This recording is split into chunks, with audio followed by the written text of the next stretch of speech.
అవును లక్ష్మి, నువ్వు ఆ ఏరియాకి ఎందుకు వెళ్ళావు?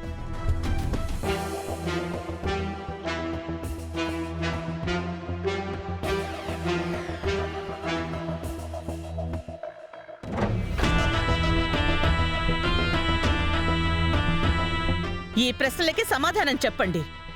దానికి నేనే హారతిచ్చి మరీ ఇంట్లోకి తీసుకెళ్తాను.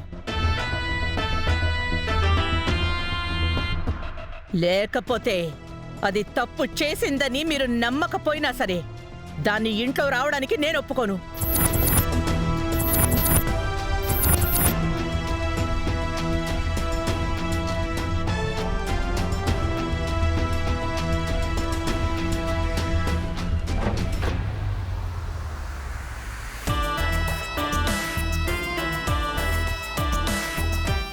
ఏంటే గుడ్లు అప్పగించుకుని అలా చూస్తున్నావు?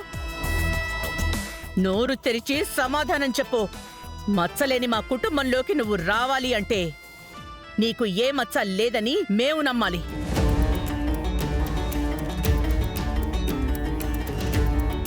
అత్తయ్య, ఎవరెవరో చేసిన తప్పులకి లక్ష్మి ముద్దాయిలాగానే కనిపిస్తుంది, కానీ తను ఏ తప్పు చేయలేదు. దాన్ని ఇంకా ఎంతని సమర్థిస్తా విహారీ?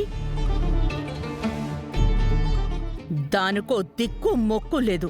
ఊరు పేరు లేని అనాథ మీద ఎవరికి శత్రుత్వం ఉంటుంది? దాన్ని వెనుకేసుకు రావడానికి లేనిపోనివి ఎందుకు చెప్తున్నావు? అత్తయ్య, నిజాలన్నీ బయటపడ్డాయి. మీ మనసుల్లో ఏదో పెట్టుకొని లక్ష్మిని ఇంట్లోకి రానివ్వనడం అన్యాయం కదా.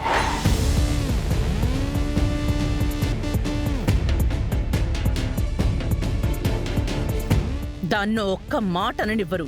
దాని విషయంలో న్యాయాలు తెగ మాట్లాడతారు. ఇదేదో వీర నారిమణ్లాగా నిప్పులాంటి మనిషిలాగా బిల్డప్ ఇస్తారు. కానీ అది మేడిపండు, పైకి మాత్రమే నిగనిగలాడుతుంది. లోపల చూస్తే అన్నీ పురుగులే.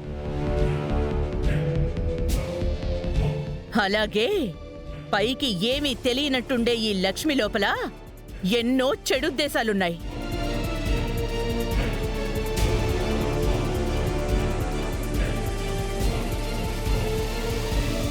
అత్తయ్య, తనని మీరు కావాలని టార్గెట్ చేయొద్దు. విహారి గారు, పద్మాక్షమ్మ, నా కోసం నేను గొడవలు పడ్డా నాకు ఇష్టం లేదు. మీ కుటుంబంలో నా వలన సమస్యలు రావటం నాకు నచ్చదు. ఇప్పుడు నేను ఇంట్లోకి రావటం మీకు సమస్య అయితే నేను వెంటనే బయటికి వెళ్ళిపోతాను. లక్ష్మి,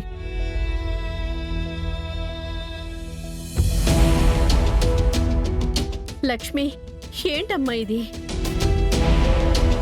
దయచేసి నన్ను ఆపకండి, నేను వెళ్తాను.